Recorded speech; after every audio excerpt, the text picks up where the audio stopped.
Hey everybody, welcome to this week's edition of Coffee with the Chinooks, right here on the Chinooks Social Network. And joining us this week, a very special guest, the voice of the Chinooks, Mr. Matt Menzl. Matt, welcome to Coffee with Chinooks. Eric, it's my pleasure. Happy to be here. And we'll be completely honest, this is actually take number 2.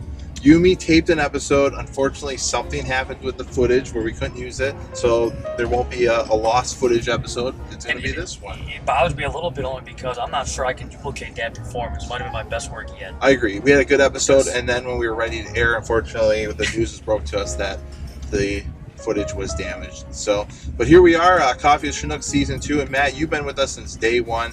You've been on this crazy, incredible ride with us. What is just your thoughts on doing this the last 8 years with the Chinooks? You know, I guess the first thing that comes to mind is just how exciting it's been. You know, you look at the league and how it's grown from 2012 to now through the 2019 season, but it's been exciting. You know, watching some of the type of players now that are in this league and how quickly some of these guys are making that jump from Northwood League baseball to Major League Baseball. Yeah. And the wins obviously are nice, and for this team to be in the playoffs by year number 2, to be a champion by year number 3, and to be in the conversation with now 22 teams, to be in the conversation for playoff berth, it seems like every year up until the final week of the regular season, it certainly is exciting. But no, it's been so much fun to be a part of this and continue to watch this thing grow. I just can't wait to see what happens next and so on and so forth, because it just seems like, again, regardless of wins and losses, it gets bigger and better. Yeah, and I was one night I was paging through some old Facebook albums and just to see how the stadium is developed. You know, we got the hitting facility, the new hospitality areas, and you mentioned how the league is changing, and now we finally got to that point where we get to try new things. So this past summer, you got to do Chinooks Weekly on the Big 920. So I know this offseason we're going to try to do a podcast. So now we're finally really got things established, and we kind of go through the motions every year. Now we get to kind of do those fun side projects and everything. It is funny because you look at what Capco Park looked like in year number 1, and obviously in year number 1 we didn't think much of it because it was gorgeous, it was great, and now you look, it's only gotten bigger and better, and now it look bare bones compared to what it looks like now, back in 2012. But you're right, it's fun because the sky really is the limit, and in a league like this, you can try and experiment with so many different things, and that's what makes it fun. Is you don't know what kind of promotions you're going to have from one year to the next, but this is the kind of league that allows you to experiment with some of those, and I can't wait to see what happens in 2020. But you're right, it's funny to see how things have grown, how the different ways you go about promoting your team, whether it be radio shows, podcasts, but there's so many new ways now with social media too, which was still relatively new back in 2012. How now you can get the word out, who are some of these players, what's going on with your ball club, and it just seems like information is a snap away. Yeah, and we talked about how Capco Park was kind of bare bones, but at the time too, it was really kind of a top of the line. It absolutely was. We were one of the first with turf and one of the first with the video board, and 8 years later now everyone has turf, and we probably have one of the smallest video boards, so we'll have to upgrade that at some point. But before the Chinooks, you actually got a little taste of the Northwoods League before us. Yeah, back in 2007, 2008, the first 2 years of what is now the Green Bay Booyah, but back then the Green Bay Bullfrogs. And college kid, it's opportunity in Northwoods League, and in 2007 Green Bay squad, the first ever in league history to be an expansion and qualify for the playoffs. That of course changing this past summer in Traverse City. But yeah, with the Bullfrogs for a couple of years, and then I left the league for a few years, went to arena football, and all of a sudden then the Chinooks in my own backyard. What the heck, I enjoyed my 2 summers in Green Bay. Couldn't wait to get back in the league and watch some of the best collegiate athletes in baseball, and been here ever since. So 10 seasons now in the league. That's a lot of Northwoods League baseball. A lot of Northwoods League baseball. So I kind of asked John Hasser and Travis Akery this question about the kind of the divisions realignment last year. We used to see everybody in our division, our 10-team division. Now we have 11 teams, and we only see 5 other teams in the majority of the season. Do you enjoy that, or do you enjoy seeing a lot of the other teams come through Capco Park? I guess selfishly, I go back to my time in Green Bay, and back then only a 68-game schedule, and you played everybody but 2 on the other side, and so you got the opportunity to go across Minnesota, up to Thunder Bay, and you got to see different ballparks, different communities, and how they react to Northwoods League baseball. And that was exciting. Yeah. I think it's exciting when you do see new teams come through. I know a few years ago, we used to play some teams from what was then known the North Division. I know we had Waterloo Yeah, come two through here. interleague series. Rochester, Mankato has come through here. Summer Collegiate World Series. But it is kind of neat to see some of the other baseball because we all see the out-of-town scoreboard, and we see teams, whether it be a Mankato, a St. Cloud, Wilmer, lighting the scoreboard up. And it'd be cool to kind of see, okay, what's the real story outside of the video highlights or the actual, archive game broadcast that we see? What is the story? How is this team so good? How would they match up at a Capco Park versus at maybe a smaller ballpark that maybe they're accustomed to playing in? It's neat right now, to get the opportunity to play the likes of Traverse City, to see Battle Creek, to see Kenosha. But, it was kind of odd not to see a Rockford, this past season, considering how close they are in proximity to Mequon. So it'll be interesting to see going forward if the league continues to expand, how they go about now realignment. Who's going to be in what subdivision? How's that going to play out for matchups? And maybe who's going to be taken away. But I do miss some of the non-traditional matchups just to see what else this league has to offer. Yeah, like at the end of the season when the Pittsburghs came to town for the first time, it was exciting. It was a new team to watch, and it was some great matchups. So I think I would agree with you on that one. Over the last 8 seasons, do you have a favorite promotion or giveaway?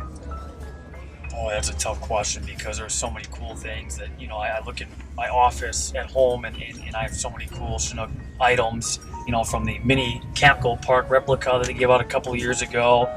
Obviously, the bobbleheads. I mean, I like to think I have a majority of them, and I don't think there's one bobblehead that did not turn out well. I mean, they're all, memorable, and I think Bruce Fleming was one of the cool ones, an umpire, which is an oddity, to get a Bruce Fleming bobblehead. I guess I'd go that route. The replica championship ring, I obviously, thanks to the Chinooks, I have a real championship ring, but the replica one was pretty cool too. I mean, that's just a nice keepsake. Anything, I guess, that commemorated the championship season. Sure. The next year when celebrating was neat. The 5th year anniversary celebration.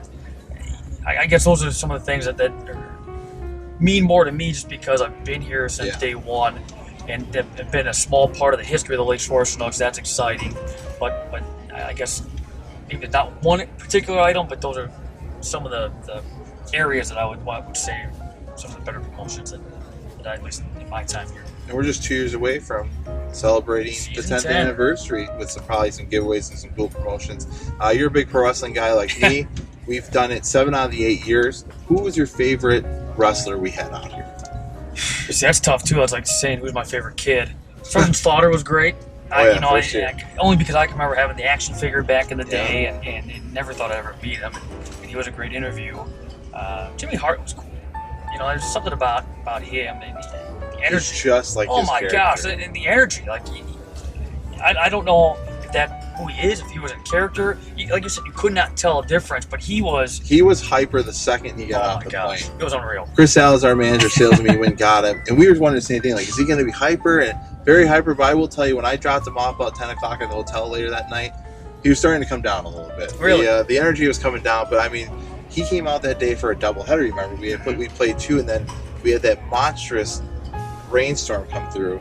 And he was in the team store signing autographs, taking photos. He was a great sport about it. But I was kind of with you. Like, the first time we had a pro wrestler, I was super nervous to meet Sergeant Slaughter. And then now that we've got more of them, it's kind of like, oh, cool, we got Rakishi here. Well, I think part of the problem I know I have is when you meet them, okay, if we have them for an interview, I'm trying to figure out, do they break character? Are they just you and I talking? I mean, what am I going to get? And some of the guys have been real cool. They're down to earth. They break out of character, talk about their careers. Others, I mean, it's they are the character. They don't break from it. I mean, so you got to be careful. And they almost, you ask them a question and they start challenging you, and they start like wanting to take you down right there in the press box. So that's always kind of a feeling out process, but it is fun, and it's fun to see, and it's almost surreal to see these guys from TV, and now here they are at Capco Park enjoying Chinooks baseball.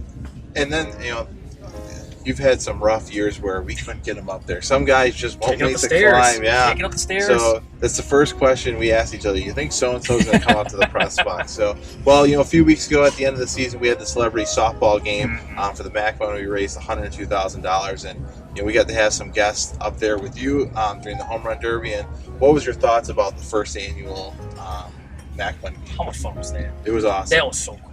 And the celebrities, the local celebrities, so many people that helped lay down the foundation for what sports is in Wisconsin. Eddie Doucette, John McLaughlin, co-founders of the MAC Fund, $102,000+ raised for the MAC Fund, childhood cancer research. How cool is that? I thought it was a great success.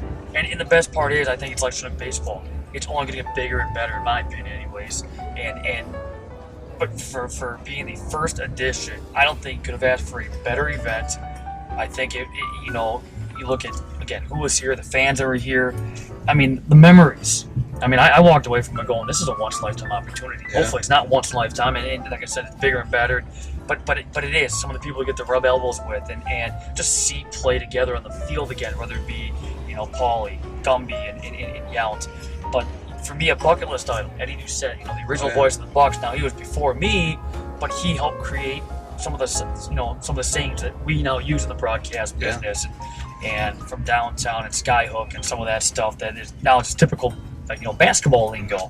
Get the opportunity to talk to him and spend some time with him, and Ted Davis, the Bucks radio voice currently, to talk with him. And for me, obviously, broadcast, that's what I do, to kind of talk about this business with them.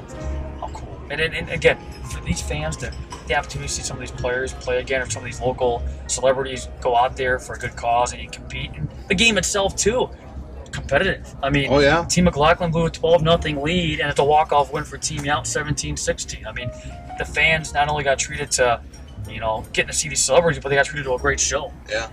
I think all in all, success. Yeah, it was great. I remember coming home at the end of the night. It was just reflecting on it. It was a very cool moment, and it'll be tough to top. I mean, Yount, Mottler, and Gantner. I mean, how do you go bigger than that with Milwaukee baseball? So, Hank Aaron, I don't know. We'll have to figure something out. But, we appreciate all the hard work again this season for the summer of 19, and we look forward to having you back at the booth in 2020 here. Can't wait. I'm still hooked after all these years. All right, he is Matt Menzl. I'm Eric Sagres. Thanks for joining us on Coffee with Chinooks, and we'll be right back here next week with a new edition on the Chinooks Social Network.